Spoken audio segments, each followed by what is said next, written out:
Welcome to Disaffected. I'm Joshua Slocum, and this is the show where we talk about politics, culture, and relationships through a psychological lens.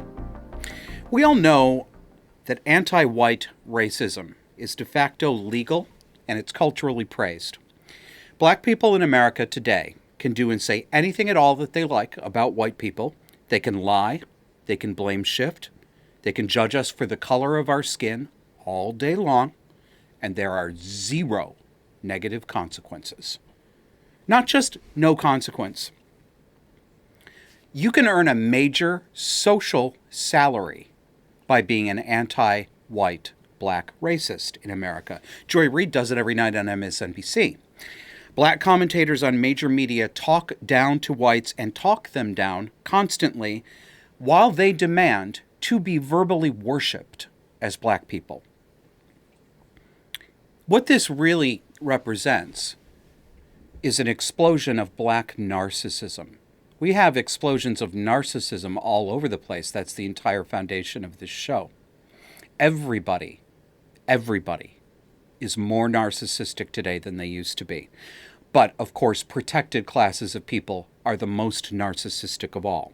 Whenever a group is told they're victims, and because they're victims, they're now out of bounds for critique, right? Two things happen. Number one, they stop taking responsibility for themselves and they start taking money and resources from other people. Number two, they become intensely narcissistic. It's happened with gays, feminist women, trans people, blacks, anyone who's not coded white, the mentally disabled, etc. It's so beaten into us, this mythology, this social mythology of the civil rights movement in the 1960s, that most white people across the political spectrum, I'm including conservatives, they're almost unable to talk about black people normally, as if they're just normal people.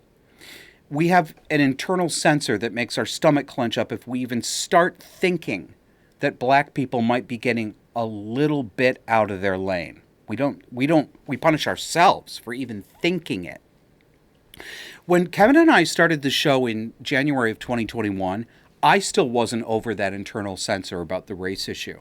I had my final straw on the show about a year later. I don't remember which episode, but I told the audience that I wasn't going to filter myself any longer about bad behavior from black people and racism from black people.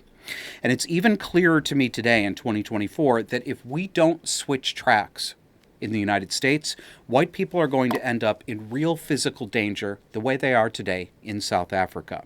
Have you checked out South Africa? The white people who can afford it live in guarded, gated compounds. Because black politicians in South Africa get on the air and they openly call for the killing of South African white farmers. No consequences. It's normal. But that can't happen here, right? That won't happen in the U.S. Just like lockdowns couldn't happen here, forcing girls to accept boys in their high school locker rooms couldn't happen here. All these things that couldn't happen here have happened here, just like the U.S. government would never nationalize the rental market and force landlords who won't pay their rent to house their tenants on public health grounds. That could never happen here. Take a look.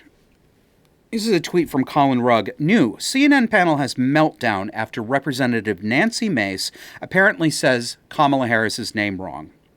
Let's just go right into the video clip. Now, but actually, when you watch this video, I'd like you to imagine, if you can, imagine that the races of the principal speakers here are reversed. Imagine that you're watching, instead of a scolding black man who's shaking his finger in a white woman's face, I'd like you to imagine it in reverse. Imagine that a white man is speaking like this man to a black woman.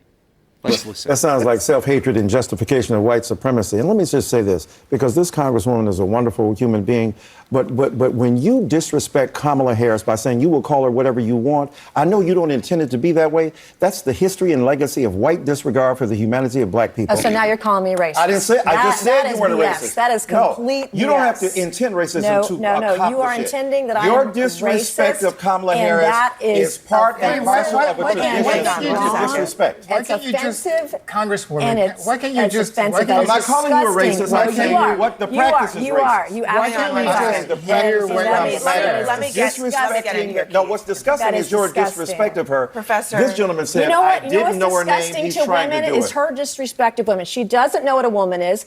And if 25 years ago, White I women don't became- have the ability to tell black women who paid the price of blood to make this country what it is to tell them they're not real women. 25 They years care ago, for your babies 25 and years ago, respected I your became humanity. the first woman to graduate from the Citadel, the military college of South Carolina. I So call her fought my name way right. through it. So Tooth pronounce and her nail, name blood, right. sweat, Let and me tears. actually So pronounce her name and right. Kamala Harris, if Kamala. Shut the hell up. You said I this will We don't call say you Nancy anything that I Nancy. want. It's Come on, Kamala. it's Kamala. You're doing this on disrespect- purpose, I am Congresswoman. not. That's Just disrespectful. a second. You can't expect people to If respect a your man put service on if a you don't skirt respect and walked hers. that stage 25 years ago, she You're a would have white said, woman she would have disrespecting a taken black that woman. That is achievement away from problematic. I women. agree. You know, it's not just the finger wagging man either. It's the black people around the table. Look at the expression. Rewind this and go look at the expression on that skinny black man's face who said, he is, how dare she? How dare she? Good Lord. You are looking at people who right now are experiencing narcissistic injury. They're experiencing a blow to their ego because white Nancy Mace isn't stepping and fetching for them. Yes, I mean stepping and fetching. That is what they're asking her to do. They're genuinely shell-shocked that this white woman won't play their game. She won't say she's sorry. Good for Nancy Mace. What? So why are they having this reaction? Because no one ever today tells black people when they get out of line that they're out of line. Nobody corrects them to the minimal, basic standard of politeness that we used to expect of everybody. No one tells them to stop harassing white people because they're white. No one ever knocks them down the totem pole a few notches where they ought to be. Ever. White people are completely terrified to do it, with the exception of people like Nancy Mace, who held her own here. Well, my fellow white people, yeah, I know. Clip this out, and it's going to prove that I'm the racist. Keep not doing it. Keep taking it. Keep failing to demand that you be respected the same way they want you to respect them. And you're going to fear a lot more than losing your social standing. It's going to get a lot worse than that. Try some of these. Try this in your head. Even just say this silently in your head, some version of this. Even if you're too afraid to try it out with your voice first, just say it in your head. Get yourself used to it. Number one, make a statement against the anti-white racism that's going on and being perpetrated by blacks. But, this is the important part. Listen, look at me. I'm doing the finger thing now, too. I'm shaking it at you. I must have a narcissistic injury. Make that statement without prefacing it with that apology. And you know what I mean. You want to say, of course, I know that racism is still... No. Do not do that. Stop doing that. That's the giving in to it. You don't need to do that. You don't need to acknowledge the price of blood that the black woman has paid before you demand to be treated like a decent person. Number two, tell badly behaved women in powerful places that you can see their manipulation and you're not falling for their victim claims, and do it without the concession. Do it without the apology. Do not say, of course, I understand that sexism against women is still very problematic. Stop doing that. First of all, it's not true. You know it's not true. So why are you saying it? I know why you're saying it because I said it for a long time. Because you're afraid. Stop being afraid. Stop telling untruths. Stop softening this. The point of correcting behavior. There are social mechanisms that shape behavior. We're experiencing them right now. The social mechanisms that have changed our behavior have forced us into positions of subjection and obedience to people that we should not be subject to and that we don't have any obligation to obey. We have to start changing these social correction patterns, and one way is to stop softening it. People need to feel uncomfortable. People who are treating people the way that gentleman treated Nancy Mace, he's not going to stop that if you soften it. It's got to hurt a little bit, okay? So throw the fear of God into him.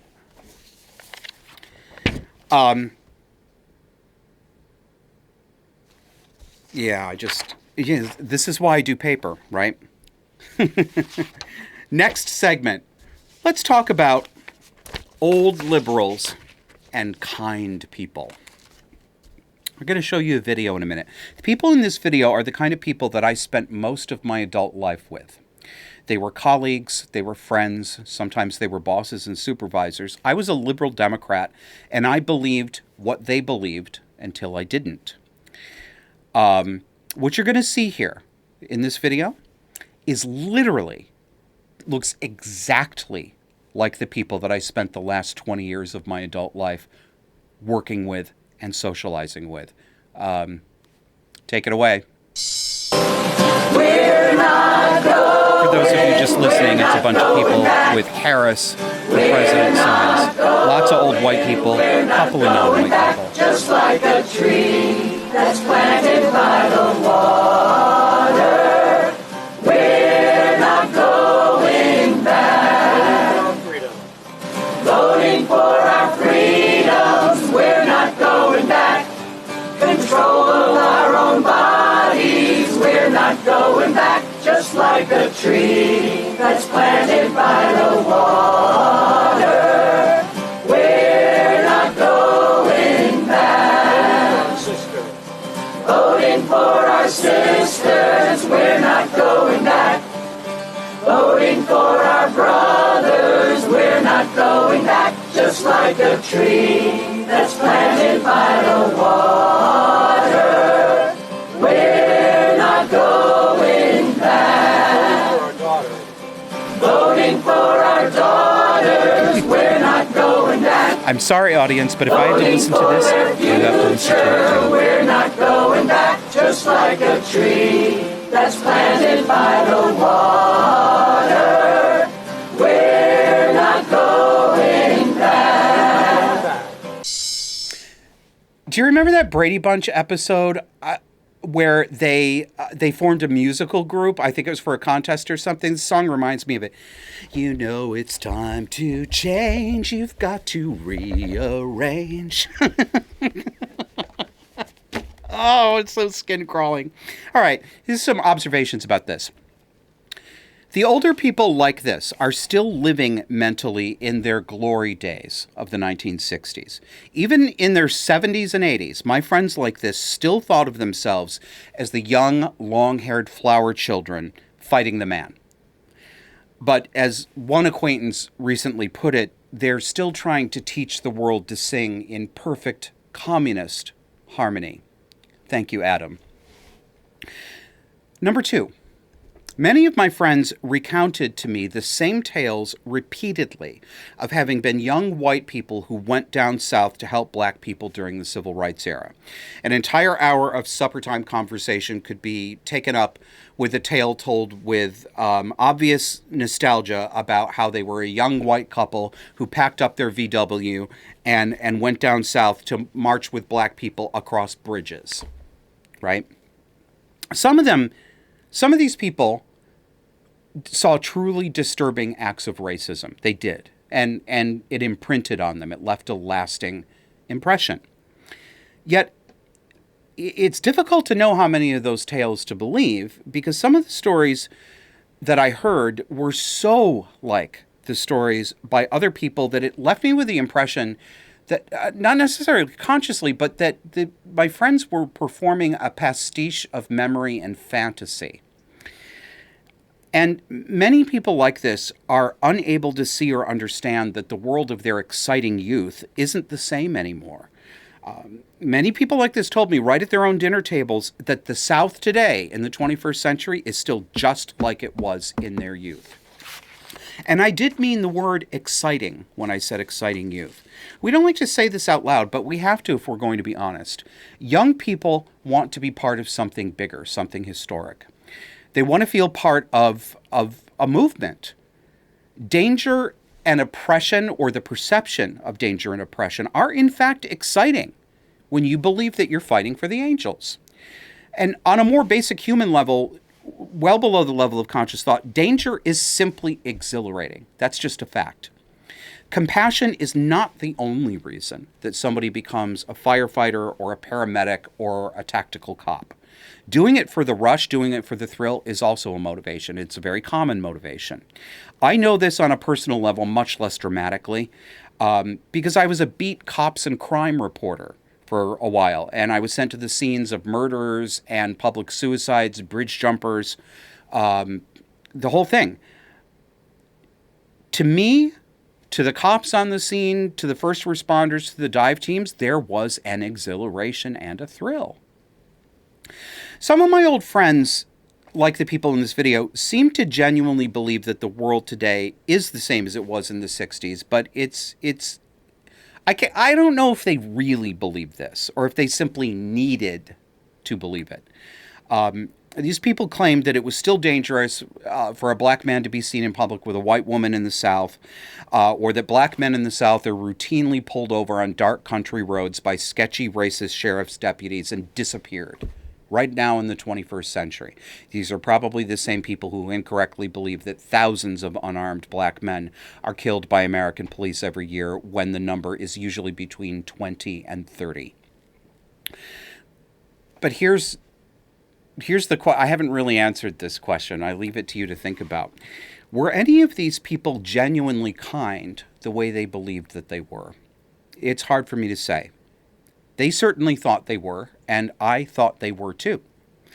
But they couldn't brook any political disagreement at all. Those who changed their minds and developed any opinions that could be coded right-wing or just traditionally conservative were pushed out and unpersoned socially and professionally. Looking back on some of them, I think a lot of them really did think they were kind people. And some of them were certainly apparently motivated by wanting to give a hand up to people that they thought did not grow up with the advantages that they had. But the definition of kindness gets blurrier when you notice that the kindness that your friends profess towards black people, gay people, women, refugees, well, it's quickly withdrawn from you if your political or cultural views start to contain anything coded the least bit right-wing. That's what happened to millions of people who are now at odds with their family, with their social groups, and with their church communities. It happened to me. People just exactly like those you saw in that video excommunicated me from my career and from my social circle. Meetings were held, virtually with people in a room trying to figure out what to do about me. And all of the normal friendly communication stopped pretty abruptly. I might have stayed one of those people if my life hadn't taken the dramatic turn that it did into crisis and upheaval about 8 years ago. Because as a teen and a young man, I loved seeing myself as part of the next wave of so-called gay liberation. I was jealous of the apparent glamour of the 60s and 70s life that my gay forefathers led, in an era when proposing equal rights for homosexuals under the law was to push boundaries of what was considered socially acceptable. But people like me wanted to be in the vanguard too, so we created a mythology with roles for characters like ourselves. Many people like this are not merely reminiscing about their glory days, they actually believe they're still living them. All right, guess what? It's back. What? Monkeypox! Here we go. New York Times. Mpox, formerly called monkeypox, was declared a global health emergency on Wednesday. Here's what to know about the virus, which is spread rapidly through more than a dozen African countries. Pox, pox, pox, pox, dibby dibby dibby, pox, pox, pox. Okay, that's enough of that. You can take Hanson down. Thank you. All right. So, the powers that be have decided that the word monkeypox was so racist that they had to call it Mpox. But notice this. At the very same time, magically, it's not so racist that the New York Times can't print it again without doing harm. So it's too racist to call it monkeypox, but they can use the word monkeypox and that won't do harm. Just as long as they tell you they're using monkeypox so that you won't use the word monkeypox. I'll just call it Mpox, okay?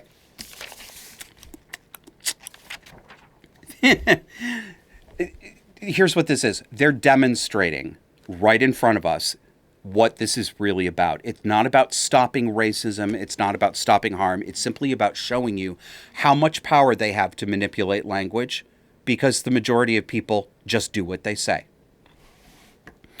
Now, this poor unfortunate young man, let's just take a listen to this. I'm like star crazy. That's what I'm really worried about. I hate that I can't shave. I'm growing a beard and I hate it. But yeah, these are all the spots. I'm going to show you a little bit more. It's all over. It's literally all over my back too. So. Oh, Caden, why can't you do it? Why can't you set your monkey free?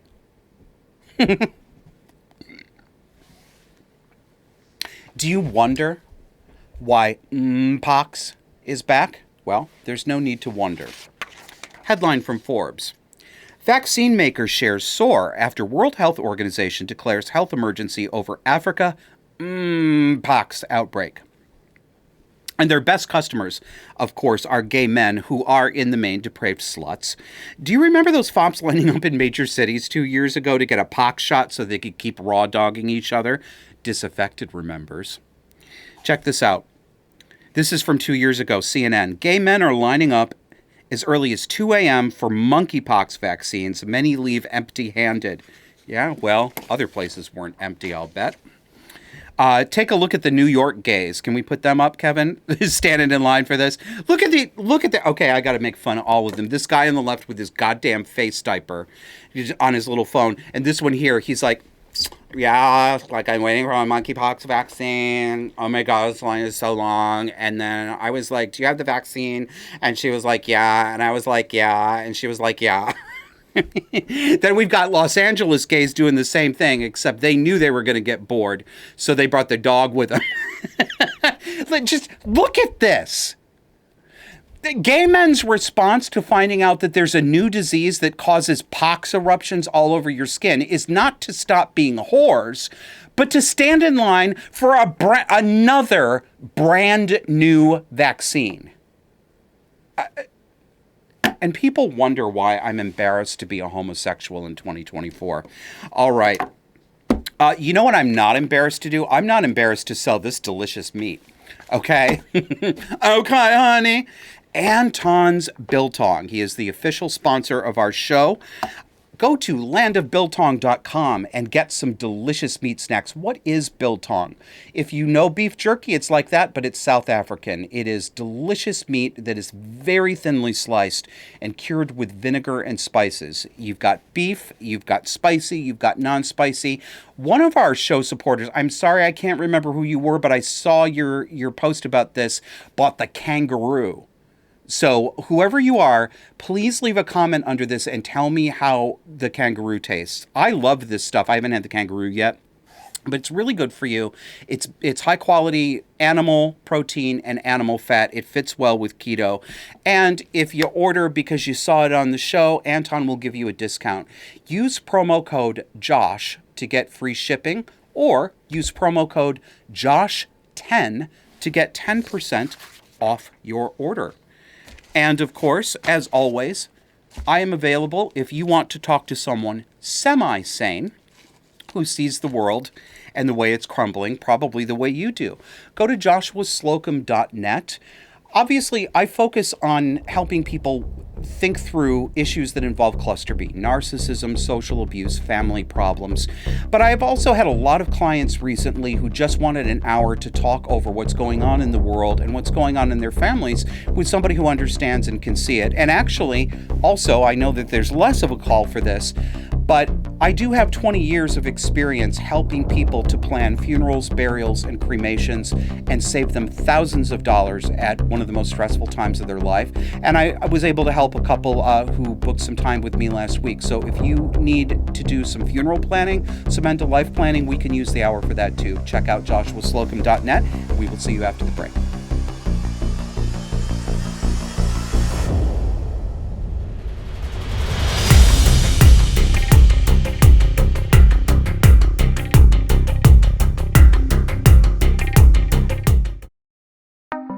Disaffected is now streaming on X. Come with us each Sunday and dare to notice reality. You can find us on X at DisaffectedPod.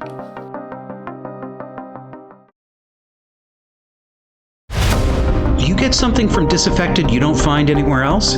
Well, you can help produce the show. Supporting members get access to our private Discord chat server, meetups, and audio episode recording sessions with guests. Sign up at disaffectedpod.substack.com or at subscribestar.com/disaffected.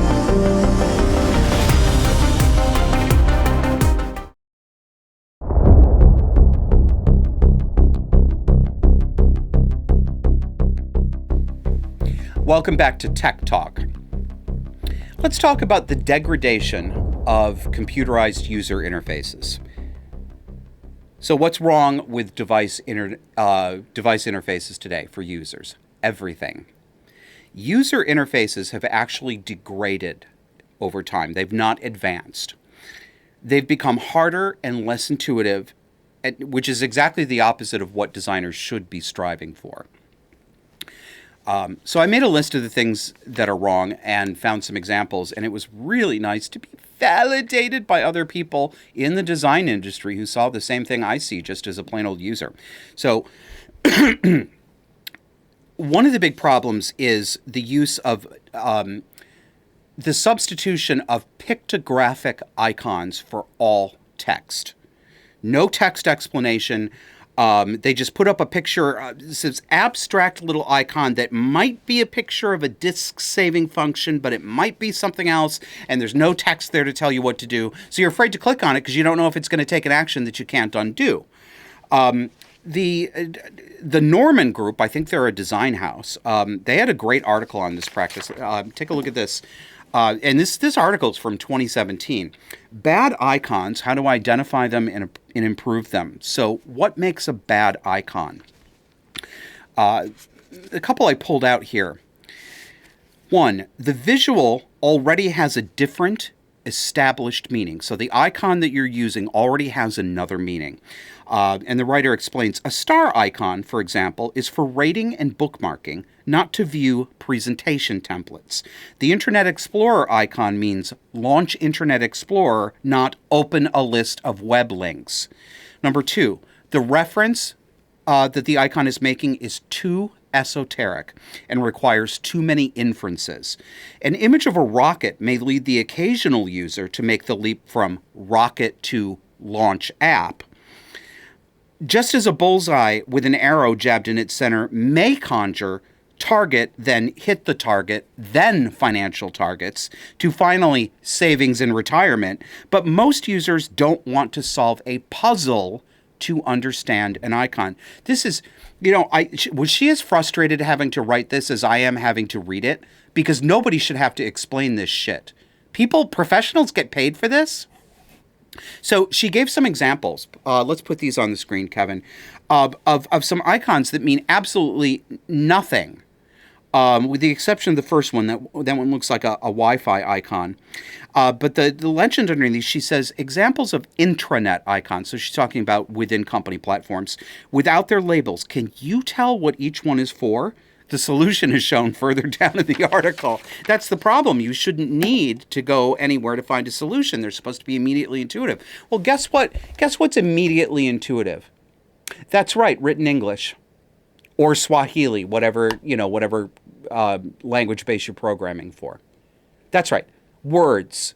That's why we learn to read. Well, we used to learn to read in school. All right, next problem.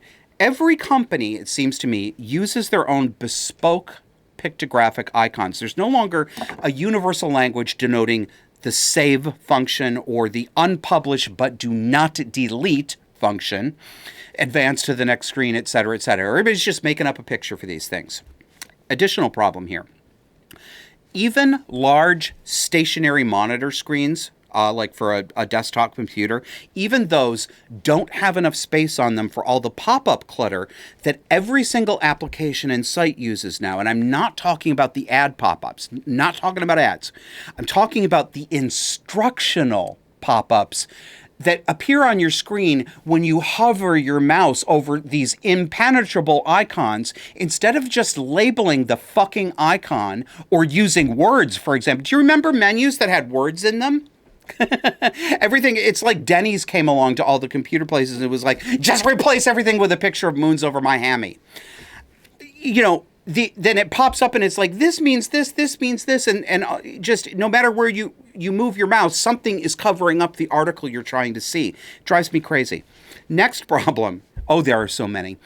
Replacing the user initiated save function. So when I want to press save because I want to preserve this document, replacing that with a promise of an autosave, but without ensuring that the autosave works each time and without giving the user positive feedback and confirmation that the save was executed.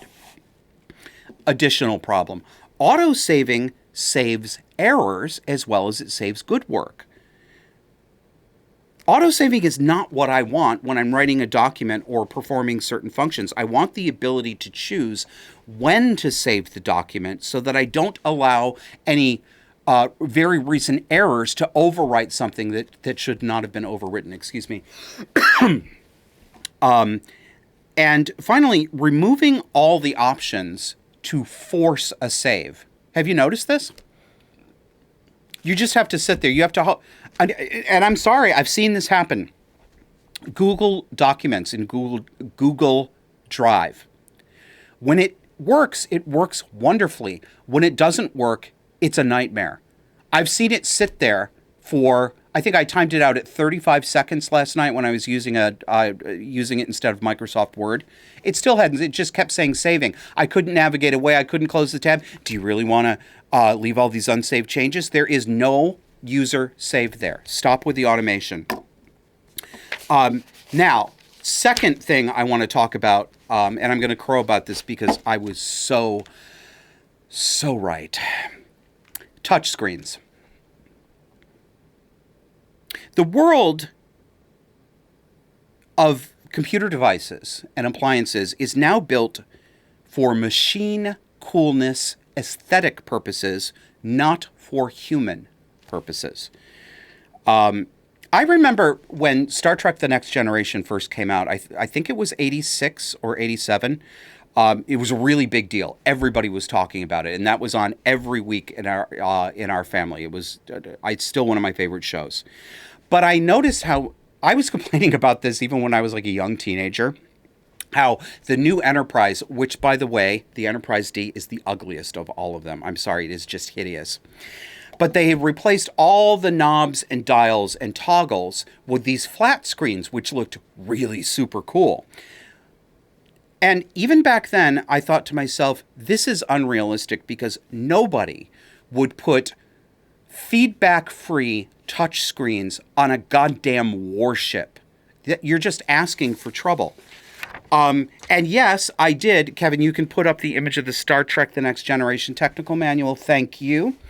Yes, I did, in fact, read the technical manual to find the in-universe justifications for why this was really super great. And what it said was that, well, any workstation can be reconfigured to be any other workstation because it's all software driven. It doesn't have any of these terrible buttons that drag us down, man, you know? And they also claimed, although they didn't explain it, it also has tactile feedback. So it feels just like pushing a button. No, it doesn't. Just like, these little haptic feedback, little vibrate. No, that's not actual feedback. I'm sorry. Anyway, now the real world has caught up and realized how right I was. This is from Navy Technology magazine. The U.S. Navy will replace its touchscreen controls with mechanical ones on its destroyers. Do you know? I was like, Are you kidding me? They actually they really did put touchscreens in a destroyer. Oh my God. Listen to this. I got some quotes for you. Ooh, it is hot up in here today. Quote, the U.S. Navy is to replace touchscreen controls on destroyers with physical systems. In 2020, after a report into the fatal 2017 USS John S. McCain collision branded the controls unnecessarily complex. The investigation into the accident that resulted in the deaths of 10 sailors said the complexity of the control system and a lack of training led to the collision. So apparently, a couple of warships crashed a few years ago, partly because of the awful design of the touchscreens on the control bridge. And they were made into touchscreens for the exact same reason that the writers on Star Trek The Next Generation put these in the Enterprise D. Quote, a report from the National Transportation Safety Board concluded that, quote, training on the operation of the integrated bridge and navigation system for John S. McCain watchstanders was inadequate because it did not ensure that the crew could perform the basic functions of the watch, such as the transfer of steering and thrust control between bridge stations. Next quote. The system on board the ship allows throttle and steering to be controlled from multiple stations on the USS McCain's bridge. The ship's crew enabled the backup manual mode to get more intuitive control of the ship. However, this meant that it could be controlled from multiple stations. Are you getting the problem yet? A couple more to drive it home. Quote, as a result, crew members on all three stations could steer the ship when they tried to regain control of the vessel. Steering swapped between the three stations. The report added, quote, mechanical throttles provide complementary information to an operator, direction, force, and the ability to confirm, either visually or by touch, whether the throttles are ganged and working in unison. I rest my case. How hard was that? They had to kill 10 sailors before they figured it out. Okay. When I was a little kid, as you know, I was raised by cluster B parents. And cluster B parents, narcissistic parents, borderline parents, want to exercise unreasonable control of their children. But it isn't just being too strict. It's not just punishing them too harshly. It gets down into the level of trying to control your child's actual emotions and their mind and how they display their emotions. So when my mother was punishing me for certain things, she would monitor the arrangement of the muscles on my face. Wipe that look off your face. Except it was much deeper and more controlling than that. She might go into a rage and demand to be basically addressed as a drill sergeant. Yes, ma'am, no, ma'am, yes, ma'am, no, ma'am. But that wasn't enough. I had to smile when I said yes, ma'am, even if I were still crying because she had just hit me. I had to smile while I was crying and show her that I was happy to be obedient. She said these things to me. Show me you're happy. Say it like you mean it. You're not even allowed the privacy of your own mind or your own face when you grow up in a household like this. The cluster B is insatiable and it will devour you all the way down to the core. It's not going to stop with compliance. And I remember, it makes me sick to think about this. It's so grotesque. I remember trying to smile while I was crying just to make it stop. But then I got angry at myself for complying. You know what? It felt like being raped. It felt like being mind raped by my mother. I wasn't even allowed to control how my mouth was set. All of this, of course, stopped when I got old enough at 13 years old. The first and only time, hauled off and hit her and made her head turn around. She never touched me again, but it shouldn't have come to that. I want to The reason I'm telling you this story is to slide into what's going on in the UK right now. We've talked for the past couple of weeks about how they are jailing people for writing things on Facebook. They're calling it online violence. Well, it gets worse. This is a tweet from Mario Nawfal. He says, "Man jailed for watching riots in Belfast. Cameron Armstrong, 18 years old, from Belfast, was charged with rioting despite his lawyer stating that he had only gone to the area where protests were taking place to have a look. Judge Rafferty said, quote, he doesn't have to throw a petrol bomb or brick to be involved in disorder if he's present at disorder." End quote. Anybody involving themselves, no, not end quote, this is more from Judge Rafferty. Anybody involving themselves in this type of behavior, this type of disorder, as an active participant or a curious observer can expect to be, save for the most exceptional circumstances, remanded into custody, and this defendant is remanded into custody. I have a quote for you. Quote, "It was terribly dangerous to let your thoughts wander when you were in any public place or within range of a telescreen. The smallest thing could give you away. A nervous tic, an unconscious of anxiety, a habit of muttering to yourself, anything that carried the suggestion of abnormality or of having something to hide. In any case, to wear an improper expression on your face, to look incredulous when a victory was announced, for example, was itself a punishable offense. There was even a word for it in Newspeak. Face crime. That's what it was called." That's from George Orwell's 1984. And speaking of Orwellian, you know that so many churches have gone woke. Lefty churches like Unitarian Universalists and mainline churches like Methodists and Lutherans. The Catholic Church is absolutely under siege from the woke. That's been going on since Vatican II in the 1960s, and it proceeds apace under that non-Catholic communist Jorge Mario Bergoglio, also known as Pope Francis. But no church has gone so far as the Church of England. And remember, it was sexual licentiousness and narcissism that formed the Church of England. Henry VIII wanted to divorce Catherine of Aragon because she wasn't giving him a son, and he wanted to marry Anne Boleyn. Rome said no, and Henry VIII broke his entire country and kingdom away from Rome over not getting his way and formed the Church of England. So Henry Tudor's seeds are in full blossom today. Check this out. This is from Matthew Marston on Twitter. Church of England dropping the word church to be more modern. And he says, wait until they drop Jesus to appeal to a more modern crowd. Well, they've pretty much already done that. He says, when the Church of England finally limps off life support to die, can us Catholics have our beautiful stolen churches back? You know what? I'm with you. The sacking of the monasteries was a sin, and you should have them back. This is from the UK newspaper, The Telegraph.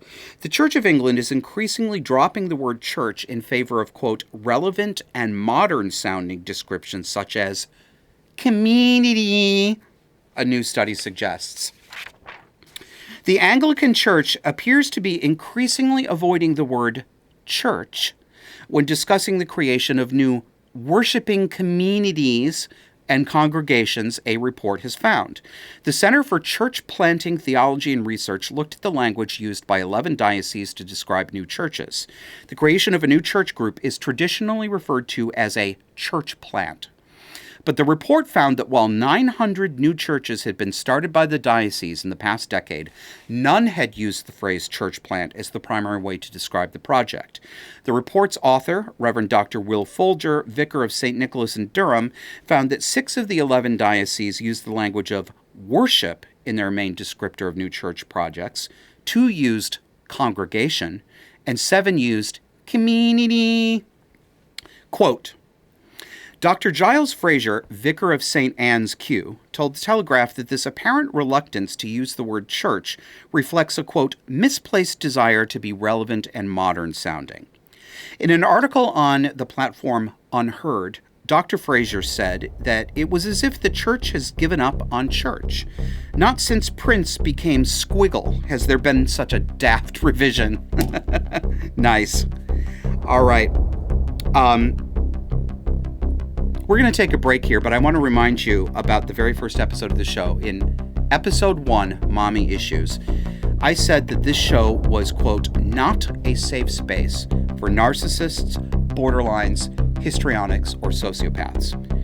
Our job on this show is to help people be able to spot cluster B so that you can make better decisions and protect yourself. So I want you to get a notebook while you're during the break.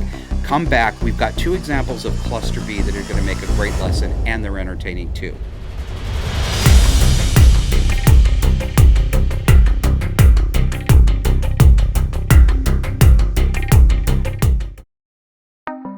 Disaffected is now streaming on X. Come with us each Sunday and dare to notice reality. You can find us on X at DisaffectedPod.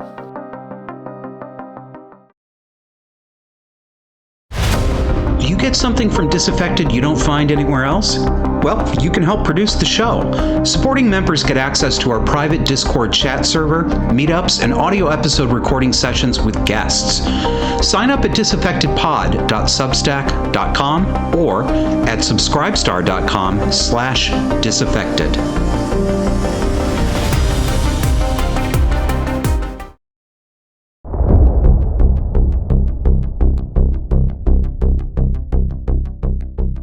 Welcome back. Don't forget to follow us on X, formerly Twitter. We are at DisaffectedPod, and you want to follow us because we want your numbers. And also, we are streaming on X at 9 p.m. U.S. Eastern Time every Sunday, just like we stream on Rumble and YouTube. Got a little bit of good news here for a change. You know, I like to dole it out sparingly because I don't want you guys getting too greedy. Besides, complaining is more fun. This is about Title IX. We seem to be making progress on pushing back against the Biden administration's rewrite of Title IX. So here's a headline from, Libs of TikTok. Breaking, Supreme Court just ruled against the Biden administration's request to implement their changes to Title IX, which would allow men to completely invade women's spaces. So let's put this issue into plain English. I want everybody to understand this, even if they don't spend any time reading statutes or following court cases. Title IX is part of the Civil Rights Act, and that was first passed in 1964. Title IX is an extension to this, an amendment, and it was signed into law as an addition to the original 64 legislation by President Richard Nixon in 1973. The original intent of Title IX was to protect girls and women in education from discrimination. Here is the original text. Quote, "No person in the United States shall, on the basis of sex, be excluded from the participation in, be denied the benefits of, or be subjected to discrimination under any education program or activity receiving federal financial assistance." Very straightforward. In plain terms, this made it illegal for schools that took federal money, that's your taxpayer money, made it illegal for them to discriminate against girls. I mean, it's against anyone of any sex, obviously, but they were thinking of girls and women. Title IX has traditionally been interpreted to mean that schools have to provide equal sports and scholastic opportunities for girls the same as they provide for boys. And this led to the expansion of athletic programs for females in United States schools. But for the past 10 years, American leftists have lost their minds on matters of sex, insisting that we all adopt the woke idea of gender identity. That's an illusion made up by transgender activists. Gender identity is the false claim that people have an essential feeling, a subjective experience of sex. So if you're a man, you might feel that you're a woman. That's your true gender identity, despite the fact that you've got cock and balls and a hairy chest. So if a man or a boy says that his gender identity is that of a woman, then we must treat him as a woman immediately based only on that verbal declaration. Nothing else matters. That's gender identity. This is what the Biden administration believes. And it has reinterpreted Title IX to mean that boys who call themselves girls must be allowed not only to enter the girls' locker rooms, but have to be allowed to play on girls' sports teams as well. About half the states, the Republican states, have sued the federal government, and they have persuaded the courts to block the implementation of Title IX, block these changes. In response, the Biden administration petitioned the U.S. Supreme Court to allow the administration to implement the other Title IX changes, the ones that didn't have anything to do with gender identity, because those are also blocked along with the gender identity changes in the states that have won court injunctions. The Supreme Court just said no to all of this in a 5-4 decision. It should have been a bigger decision, but at least it was this decision. Here's the bottom line. This is not a final decision from the U.S. Supreme Court. This does not stop the Biden administration's Title IX from going into effect everywhere. It only means that in half the states that have won injunctions against this from the lower courts, those injunctions will stay in effect. So about half the country will not be implementing these changes until this has reached its final litigation. But the other half of the states, the blue states, are going to put this into effect. They're going to continue implementing them. The entire issue is almost certain to end up as an issue of controversy in front of the Supreme Court. So this is a partial decision. They did not rule on the merits. Nobody has done the argumentation in front of the Supreme Court. All right, so that's your Title IX. Progress, though, and I'm happy to see it. Now I have for you a tale of two borderlines. One way to make lemonades out of the social lemons that we've been given is to use other people's horrible public behavior as a way to teach you how to recognize problem people and problem personalities. So that's what we're going to do. Did you bring your notebooks? This week we've got 2 videos of cluster B women behaving entertainingly badly. First one, I was alerted to this by the estimable billboard Chris Elston, who travels the world wearing a sandwich board telling people that it is not kindness and care to mutilate children's genitals. He said he's got a picture of this woman from the video saying, "Careful who you marry, boys." And I'll tell you something. I haven't talked to Chris about this, so he might describe himself very differently from what I'm going to say. He's been on the show before. But I've noticed that Chris, along with some other men, is starting to talk more about, frankly, female bad behavior, the kinds of abusive behaviors that women are allowed to get away with that men are not. And it's nice to hear. It's nice to hear and see some other people. He's right, boys. This woman about to show you, you stay away from her, because if you don't, you're going to marry her. You're going to have kids with her. She's going to take you to divorce court, and she's going to clean you out, and she's going to take your kids away from you. That's what these women do. Okay, let's take a listen to what she has to say. Okay, listen, I've confirmed it. My husband no longer cares about me. Okay, so this morning when I woke up in a really bad mood. Okay, I don't know why I woke up in a bad mood, but I was just in a bad mood. And I wanted to talk to him about it. I really did. So when he asked me the first time, he said, "What's wrong with you? You're acting like you're in a bad mood or something." I said, "No, I'm fine." Okay, so then he asks again. He was like, "No, I can tell something's wrong with you. What's going on? Is there something wrong?" And I said, "No, I'm fine." And then he never asked me again. He never asked again. And what hurts the most is that I was going to tell him on that third time. I was going to tell him the third time that he asked. And then he just must not care. He must not give a single shit what's wrong with me because he didn't ask for the third time. He did not persist with the questions. He asked twice and he let it go. Who does that? Who does that? I'll tell you who does that. Somebody who doesn't care about their wife. That's who does that. Somebody who's probably cheating on her. Somebody who is preoccupied talking to somebody else all day. He hasn't even texted me today to ask me what was wrong. He hasn't, because he hasn't thought twice about it. He has not let it consume his thoughts. It's been consuming mine. I've been unwell all day. You know who does that, sweetheart? Normal people. Normal people with normal, stable personalities. That's who does that. This is classic, textbook archetypal borderline personality disorder. Push, pull. I need you. You're nothing. I hate you. Don't leave me. Don't do this. Do this. Read my mind. Don't read my mind. Now, this woman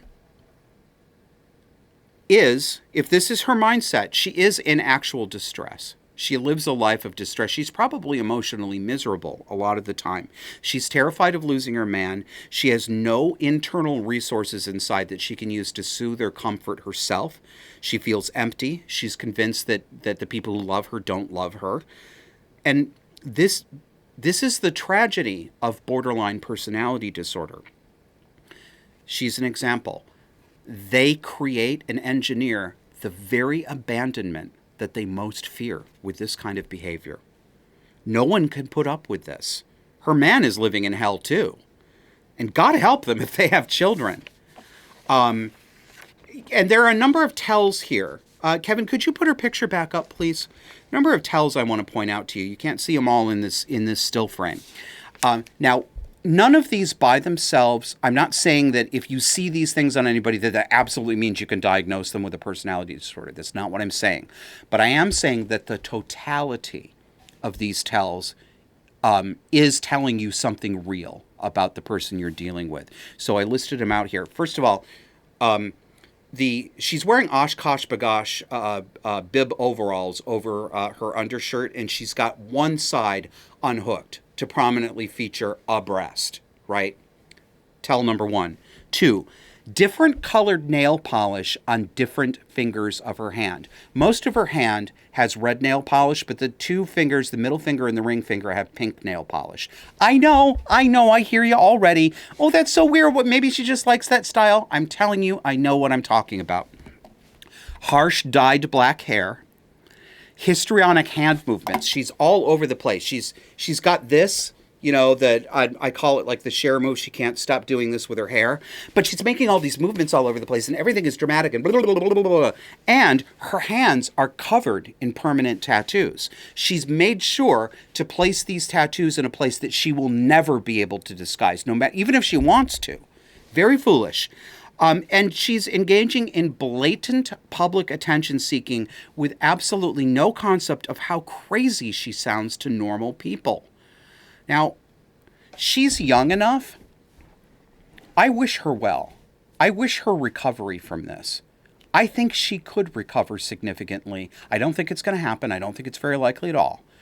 But if the right combination of circumstances came along, if somebody in her life, if she was able to trust someone enough just for 30 seconds to be able to hear that there's a way out of this, but that it requires some really deep soul searching and a really good therapist that's going to make you do hard work, but for your own good, she's got a really great chance. But unfortunately, those circumstances are not likely to come together.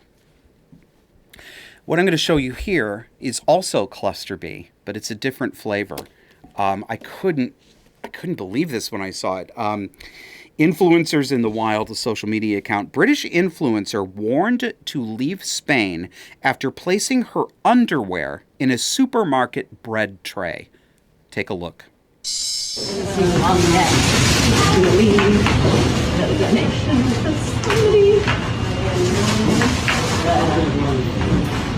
Fresh bread. Porno bakery. Nasty whore. Disgusting. Disgusting. This is definitely cluster B, but you can make a good argument for any one of the 4 disorders: borderline, histrionic, narcissistic, antisocial. This is what I mean when I say that there are many people who can obviously be accurately described as having a cluster B mindset, but they've got traits from way more than just one of the categories. And sometimes it's hard to know exactly what broken emotional part of a person is being expressed with behavior like this. So what is it that she does show? Somatic narcissism. Look how hot I am. I'm a hot bitch. Look how fucking sexy I am. Number 2, unstable and unpredictable behavior. This is completely unpredictable behavior. That's very typical with borderline. But what she did by peeling her panties off in public, in a grocery store, and then sticking them in the baked goods tray, that's an indirect form of sexual assault. It's sexual aggression, female style. Looks like traits of antisocial personality disorder to me. And the histrionics are just obvious. This woman is what Madonna would have been if she had remained a civilian living in the suburb of Rochester, Michigan, where she grew up. That's that personality.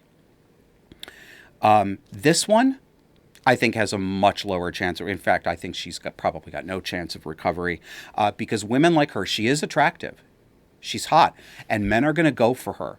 She's that crazy hot chick, and I guarantee you she's probably phenomenal in bed. She's probably really great, and she has no trouble pulling a man. But she's going to pull a man, and he's going to fall into a hole before he understands that he can't get back out. All right, let's end this up. You have probably heard of Rachel Gunn, who goes by the stage name Raygun, who represented Australia at the breakdancing competition at the 2024 Olympics in Paris. Yes, they actually have, but I'm sorry, not breakdancing, breaking. Yeah, screw you. Worst performance anyone has ever seen. It was insulting, it was talentless, it was ridiculous, and it was stupid. Now, we're not going to show you any of the video from it because the International Olympics Committee has gotten in bed with YouTube, and they blocked our show. Was it last week or the week before? Because we had, 46 seconds of video from one of the unflattering performances there. So Kevin had to edit the show at the last minute and remove that and put up a title card because the IOC didn't want to be embarrassed. But we'll show you her in freeze frame. Here's Raygun at the Olympics. I call this crouching tiger, hidden tard. And here's the next one where she does her famous kangaroo dance move. I was going to go, but that's a dolphin sound. I don't think kangaroos sound like that. Do any of you live in Australia? Leave me a comment and tell me what kangaroos sound like. Hop, hop. All right. And actually, I thought that was part of, obviously, the Thriller video, which I wish I had the Photoshop skills that I could have put that together. Now, you knew that Cluster B was going to come into this, didn't you? How? Well, when narcissists don't get the praise that they believe that they're entitled to, they lose their composure. And like a typical female narcissist, Rachel Gunn is now portraying herself as a victim of what she's calling online abuse because she's been mocked by the entire world. So we got a couple minutes of her talking about that. Hi everyone, Raygun here. I just want to start by thanking all the people who have supported me. I really appreciate the positivity, and I'm glad I was able to bring some joy into your lives. That's what I hoped. I didn't realize that would also open the door to so much hate, which has frankly been pretty devastating. It's not hate, it's mockery. Well, I went out there and I had fun. I did take it very seriously. I worked my butt off preparing for the Olympics, and I gave my all, truly. I'm honoured to have been a part of the Australian Olympic team and to be part of Breaking's Olympic debut. What the other athletes have achieved has just been phenomenal. In regards to the allegations and misinformation floating around, I'd like to ask everyone to please refer to the recent statement made by the AOC, as well as the posts on the Ozbreaking Instagram page, as well as the WDSF Breaking for Gold page. Bit of a fun fact for you. There are actually no points in breaking. If you want to see how the judges thought I compared to my opponents, you can actually see the comparison percentages across the 5 criteria on Olympics.com. All the results are there. I'm going to be in Europe for a few weeks for some pre-planned downtime, but I'd really like to ask the press to please stop harassing my family my friends, the Australian breaking community, and the broader street dance community. Everyone has been through a lot as a result of this, so I ask you to please respect their privacy. I'll be happy to answer more questions on my return to Australia. Thanks, everyone. Okay. I would like to ask the press. Bitch, you embarrass yourself on the world stage, and you brought shame and dishonor to your family and friends and the breaking community. You did that, not everybody else.